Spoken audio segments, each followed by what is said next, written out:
सबको शुभाशीष। आप लोग अभी अभी 8वीं कक्षा समाप्त करके 9वीं कक्षा पर आया ना।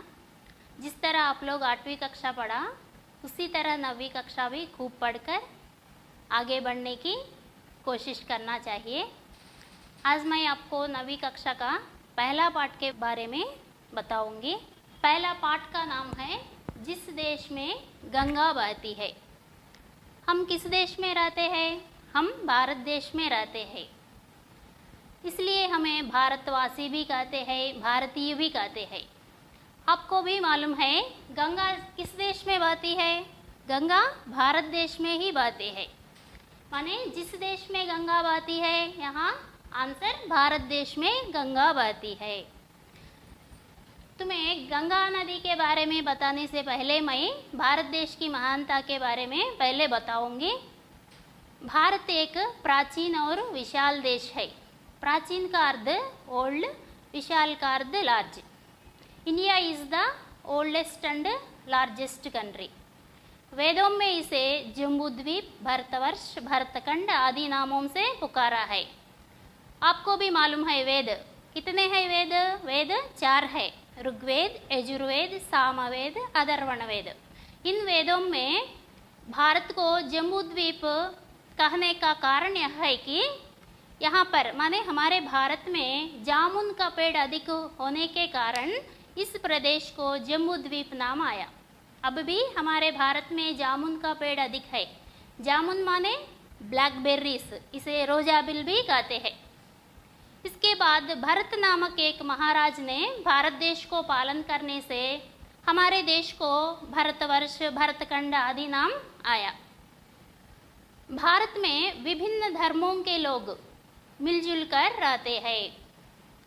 धर्म माने जो हिंदू, मुस्लिम, सिख, ईसाई, बौद्ध, जैन, इस तरह के धर्म। पुराने जमाने से भी हमारे भारत में विभिन्न धर्मों के लोग हैं। उस काल से भी वे सभी लोग मिलजुल कर ही भारत में रहते हैं। अब भी हम मिलजुल कर ही भारत में रहे हैं। इसके यहाँ की संस्कृति माने यहाँ भारत देश की संस्कृति दुनिया के सभी लोगों को लुभाती है।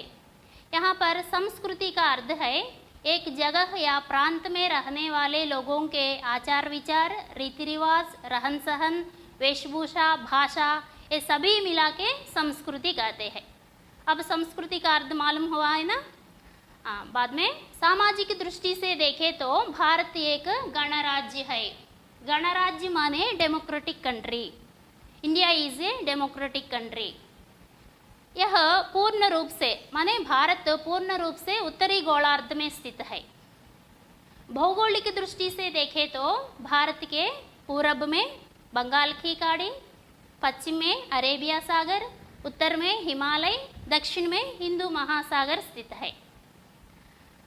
भारत विश्व का 7वां सबसे बड़ा देश है। माने India is the 7th biggest country in the world. जनसंख्या की दृष्टि से देखें तो दूसरा स्थान है। India is the 2nd biggest country in the population. आगे बढ़ेंगे। इसके बाद भारत में अनेक पवित्र मंदिर है, मस्जिद है, गिरजाघर है और ऐतिहासिक स्थान भी है। इसके साथ साथ अनेक पवित्र नदियाँ भी भारत में है। आप सभी को मंदिर मालूम है, मस्जिद मालूम है, गिरजाघर भी मालूम है। इसके साथ साथ ऐतिहासिक स्थान भी मालूम है। आप बताइए कुछ ऐतिहासिक स्थान के नाम। कुतुब मीनार, ताजमहल, बिरला टेम्पल, इसके बाद अक्षरधाम। हमारे सामने जो अमरावती है, अमरावती भी एक ऐतिहासिक स्थान है। इस तरह के कई ऐतिहासिक स्थान हमारे भारत में है। इसके बाद अनेक पवित्र नदी माने आपको नदियों के नाम भी मालूम है। कुछ नदियों के नाम बताइए आप। हाँ, गंगा, सिंधु, कृष्णा, कावेरी, ब्रह्मपुत्रा इत्यादि कई नदी भारत में है।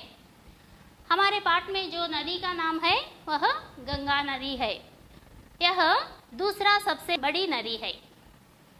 2008 में इसे जातीय नदी के रूप में दर्जा दिया गया। अब गंगा नदी के बारे में मैं एक छोटी सी कहानी सुनाऊंगी, ध्यान से सुनिए माँ। हजारों साल पहले बाहु नामक एक पराक्रमी राजा था।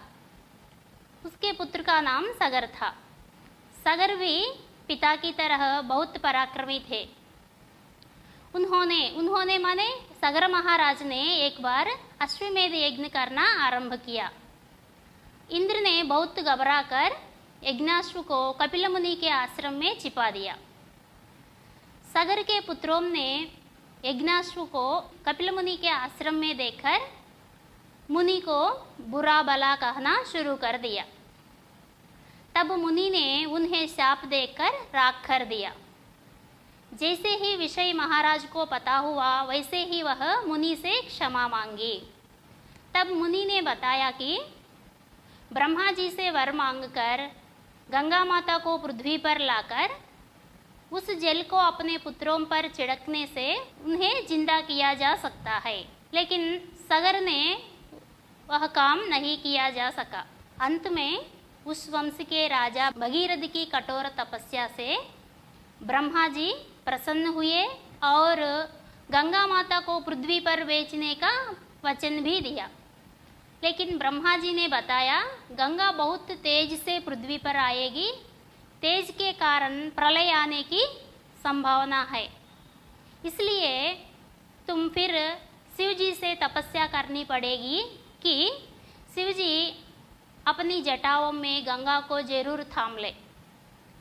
तब भगीरथ ने फिर शिव जी को भी प्रसन्न किए। इस प्रकार गंगा माता ब्रह्मा जी की कमंडल से निकलकर शिव जी की जटाओं में समाती हुई अपने पिता हिमालय की गोद से नीचे उतरती है। మనందరికీ తెలిసిన తెలుగు సామెత అది ఏంటంటే భగీరథ ప్రయత్నం అని. ఏదైనా ఒక పనిని పట్టు వదలకుండా సాధించడాన్ని లేదా పట్టు వదలకుండా ఆ పనిని कंप्लीट చేయడాన్ని भगीरथ प्रयत्न अंटाम। बच्चे, अब तक आप लोग कहानी हिंदी में सुना है, अब मैं तेलुगु में भी एक बार बताऊंगी। పురాతన కాలంలో బాహు అనే ఒక మహారాజు ఉండేవాడు. అతనికి సగర మహారాజు అనే ఒక కొడుకు ఉండేవాడు. ఈ సగరుడు ఒకసారి అశ్వమేధ యజ్ఞాన్ని చేయడానికి పూనుకుంటాడు. అయితే ఇంద్రుడు తన ఇంద్ర పదవి పోతుందేమో అన్న భయంతో ఈ యజ్ఞం చేసేటప్పుడు ఉపయోగించే ఈ అశ్వాన్ని తీసుకెళ్ళి కపిలముని మహర్షి ఆశ్రమంలో దాచేస్తాడు. అయితే సగరుడి కొడుకులు ఏం చేస్తారంటే యజ్ఞాశ్వాన్ని ఎత్తుక్కుంటూ ఆశ్రమంలోకి వెళ్ళిపోయి ఆశ్రమంలో యజ్ఞాశ్వం ఉండడం చూసి మునే ఈ అశ్వాన్ని దాచేశాడేమోనని మునిని నానా దుర్భాషలాడతారు. అప్పుడు ముని కోపంతో వాళ్ళని శపించి బూడిదగా మార్చేస్తాడు. ఎప్పుడైతే విషయము తండ్రి అయిన సగర మహారాజుకు తెలుస్తుందో అప్పుడు రాజు వెంటనే ముని దగ్గరికి వచ్చి తన కొడుకులు చేసిన తప్పును క్షమించమని వేడుకుంటాడు. అప్పుడు ముని చెప్పిన ఉపాయం ఏంటంటే బ్రహ్మలోకంలో ఉన్న గంగానదిని భూమి మీదికి తీసుకువచ్చి ఆ నది జలాలని మీ పుత్రుల మీద చల్లినట్లయితే వాళ్ళకి ఉత్తమ గతులు కలుగుతాయి అని సలహా ఇస్తాడు. అయితే అప్పటికి సగర మహారాజు ఆ పనిని చేయలేకపోతాడు. ఆ పని అంటే దేవలోకంలో ఉన్న గంగానదిని భూమి మీదికి తేలేకపోతాడు. అయితే తర్వాత కొన్ని రోజులకి అదే వంశంలో జన్మించిన ఈ రాజా భగీరథ్ అనే అతను బ్రహ్మ గురించిన కఠోర తపస్సు చేసి బ్రహ్మను మెప్పించి బ్రహ్మ దగ్గర నుంచి గంగానదిని భూలోకానికి తీసుకొచ్చి తన పితామహులు తన తాతలైన వాళ్ళని उत्तम गतुलु कलगడానికి सहायपड़ताड़ू। बच्चे, अब तक हम गंगा नदी के बारे में कहानी सुना है। मैं गंगा नदी के बारे में और कुछ बातें बताऊंगी। गंगा नदी को देवलोक में अलकनंदा नाम से, पृथ्वी पर गंगा नदी के नाम से, पाताल में वैतरणी नाम से कहते हैं। इसके बाद जो बोर्ड पर कुछ वाक्य दिख पड़ रहा है, अगर एग्ज़ाम में गंगा नदी के बारे में लिखिए इस तरह के प्रश्न पूछे तो आप लोग ये सब वाक्य लिखने की बराबर हो जाती है। अब ये वाक्य देखिए माँ, गंगा भारत की सबसे महत्वपूर्ण नदियों में से एक है। गंगा नदी భారతదేశంలో ఉన్న గొప్ప నదుల్లో ఒక నది. అంటే గంగా నది కూడా ఒక గొప్ప నదే. इसका जन्म हिमालय के निकट उत्तराखंड के गंगोत्री में हुआ। इसका जन्म माने गंगा नदी का जन्म हिमालय के निकट, हिमालयाల దగ్గర ఉన్న उत्तराखंड లోని గంగోత్రి అనే ప్లేస్లో గంగా నది యొక్క జన్మ స్థలం అది. अंत में బంగ్లాదేశ్ में बंगाल की खाड़ी में विलीन होती है. చివరిగా ఈ గంగా నది హిమాలయాల్లో పుట్టిన ఈ గంగా నది చివరిగా ఏమవుతుందంటే బంగ్లాదేశ్లోని బంగాల్ కీ ఖాడీ బంగాళాఖాతంలో ఇది విలీనమైపోతుంది. ఇస్కి లంబాయి గంగా నదికి లంబాయి 2525 కిలోమీటర్ అంటే 2525 కిలోమీటర్లు. అంటే ఇది మొత్తం భారతదేశంలో మరియు బంగ్లాదేశ్లో ప్రవహిస్తున్న మొత్తం పొడవు అన్నమాట. అంటే ఇప్పుడు గంగా నది మనకి భారతదేశంలోనూ మరియు బంగ్లాదేశ్లో కూడా గంగా నది ప్రవహిస్తూ ఉంటుందన్నమాట. यह भारत के उत्तरी भाग में और बांग्लादेश में बहती है. ఈ గంగా నది భారతదేశంలోని ఉత్తర భాగంలో మరియు బంగ్లాదేశ్లో కూడా ప్రవహిస్తూ ఉంటుంది. यह उत्तर भारत के मैदानों की विशाल नदी है. భారతదేశంలో ఉన్న నదీ పరివాహక ప్రాంతాల్లోని విశాలమైన నది. यह जीव नदी है. यहाँ पर छोटा सा ध्यान रखिए. జీవ నది అంటే 365 రోజులు ప్రవహించే నదిని జీవనది అంటాం. అసలు ఇవి జీవనదులను ఎందుకు చెప్పుకుంటామంటే ఈ నదులన్నీ హిమాలయాల్లోనే పుడతాయి. హిమాలయాల్లో ఉన్న మంచు ఎప్పుడూ కరుగుతూ ఉంటుంది కాబట్టి ఇక ఈ నదులకు ఎప్పుడూ ఎండిపోయే అవకాశం ఉండదు. ఏ నదులైతే 365 రోజులు ప్రవహిస్తూ ఉంటాయో వాటిని జీవనదులు అని మనం అంటాం. అలాగే కృష్ణ, గోదావరి ఇవి కూడా జీవనదులే. यह జీవనది है और भारत की राष्ट्रीय नदी भी है. భారతదేశము గంగా నదిని రాష్ట్రీయ నదిగా గుర్తించింది. 2008వ సంవత్సరంలో గంగా నదికి రాష్ట్రీయ నది అన్న ఒక హోదాను ఇచ్చారన్నమాట. గంగా నదికి ఉపనదియా యమున, సోన్ నది, మహానంద, గండక్, సరయు ఆది. ఈ గంగా నదికి ఉన్న ఉపనదులు యమున, సోన్ నది, महानंदा, गंडक, सरयू आदि. तो बच्चों अब हम भारत देश की विशेषता के बारे में जान चुके हैं. इसके बाद गंगा नदी की विशेषता के बारे में जान चुके हैं. अब हम हमारा कविता पाठ है जिस देश में गंगा बहती है. इस पाठ से संबंधित एक चित्र है.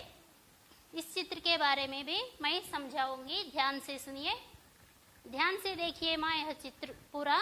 इस चित्र में ऊपर जो रंग है उस रंग का नाम केसरिया, अंग्रेजी में तो सैफरान कलर. बाद में सफ़ेद रंग है, इसके बाद हरा रंग है. इस चित्र में इन 3 रंगों के अलावा एक कबूतर भी है. कबूतर इस चित्र में क्या कर रहा है? कबूतर इस चित्र में आराम से उड़ रहा है, माने ये स्वेच्छा से उड़ रहा है. जहाँ शांति मिलता है वहाँ स्वेच्छा होता है. इसके बाद चित्र में एक सूरज भी है. सूरज को सूर्य भी कहते हैं हम. उगता हुआ सूर्य विकास का प्रतीक है. ये सब हमारा भारत देश की प्रतीक है. बाद में इस चित्र में एक छोटी सी कविता भी है, मैं पढ़ूंगी, सुनिए माँ. शांति का संदेश जहाँ है, सबका सम सम्मान जहाँ है, गीत खुशी के गाते जहाँ है, ऐसा भारत और कहाँ है. और एक बार सुनिए. शांति का संदेश जहाँ है, सबका सम सम्मान जहाँ है, गीत खुशी के गाते जहाँ है, ऐसा भारत और कहाँ है. माने जहाँ शांति संदेश के रूप में मिलता है, जहाँ सबका सम सम्मान मिलता है, जहाँ लोग खुशी से गीत गाते हैं, माने जिस जगह पर ये 3 काम चल रहा है, इस प्रकार का देश है हमारा भारत. हमारे भारत में रहने वाले लोग कैसे रहते हैं? पहले शांति से रहते हैं, सबको सम्मान देते हैं, हमेशा खुशी से रहते हैं. यही है हमारे भारत देश की विशेषता है. इस कविता के कवि मैथिली शरण गुप्त जी है. इस चित्र में त्याग, शांति, सुख समृद्धि दिखाई पड़ता है. ये हमारे देश की पहचान है. इस चित्र के माध्यम से हमें भारत देश की महानता के बारे में पता चलता है। ऐसे भारत देश में रहने वाले भारतीय या भारतवासी के महान गुणों के बारे में बताने वाले यह जिस देश में गंगा बहती है कविता, इस कविता पाठ के कवि के बारे में अब हम जानेंगे। ऐसे भारत देश में रहने वाले भारतीय या भारतवासियों के महान गुणों के बारे में बताने वाले यह कविता जिस देश में गंगा बहती है, इस कविता के कवि के बारे में अब हम जानेंगे। तो बच्चों, जिस देश में गंगा बहती है यह एक गेय कविता है। गेय कविता माने गाने योग्य कविता है। इस कविता को हम आराम से गा सकते हैं। देखिए, कविता पाठ के कवि परिचय कवि श्री शैलेंद्र कुमार जी। कवि का नाम श्री शैलेंद्र कुमार। उनका पूरा नाम माने शैलेंद्र कुमार जी का पूरा नाम शंकरदास केसरीलाल शैलेंद्र। उनका उपनाम शैलेंद्र। उपनाम क्या है? शैलेंद्र। माने हिंदी फिल्म जगत में इन्हें शैलेंद्र के नाम से ही पुकारते हैं। बाद में उनका जन्म माने शैलेंद्र कुमार जी का जन्म 30 अगस्त 1923 में हुआ। शैलेंद्र कुमार जी की मृत्यु 1966 मुंबई में हुई। उनका मृत्यु कब हुई? 1966 में। कहाँ हुई? मुंबई में हुई। जन्मस्थल शैलेंद्र कुमार जी का जन्मस्थल क्या है? रावलपिंडी। यह एक प्रांत का नाम है। अब यह पाकिस्तान में है। कहाँ है यह? पाकिस्तान में है। पिता का नाम यानी शैलेंद्र कुमार जी के पिता का नाम केसरीलाल जी। पिता का नाम क्या है? केसरीलाल जी। माता, उनकी माता का नाम पार्वती देवी। एक बार बताइए, पार्वती देवी। प्रसिद्ध फिल्म गीत, ये ज्यादा से ज्यादा फिल्म गीत ही लिखा है। यहाँ है जो ये सब फिल्म गीत ही है। ये सुनिए एक बार।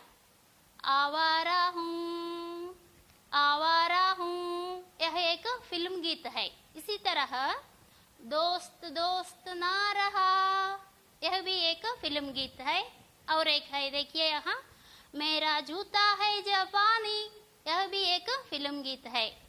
सजन रे झूठ मत बोलो, यह भी एक फिल्म गीत है। अब तुम्हें क्या पता हुआ? यह कवि है लेकिन ये ज्यादा से ज्यादा फिल्म गीत ही लिखा। जो अब हमारा पाठ है जिस देश में गंगा बहती है, यह भी एक फिल्म गीत है। इसलिए हम यह गीत को आराम से गा सकते हैं। बच्चों, शैलेंद्र कुमार जी सिर्फ फिल्म गीत ही नहीं लिखा, कुछ कविताएं भी लिखी।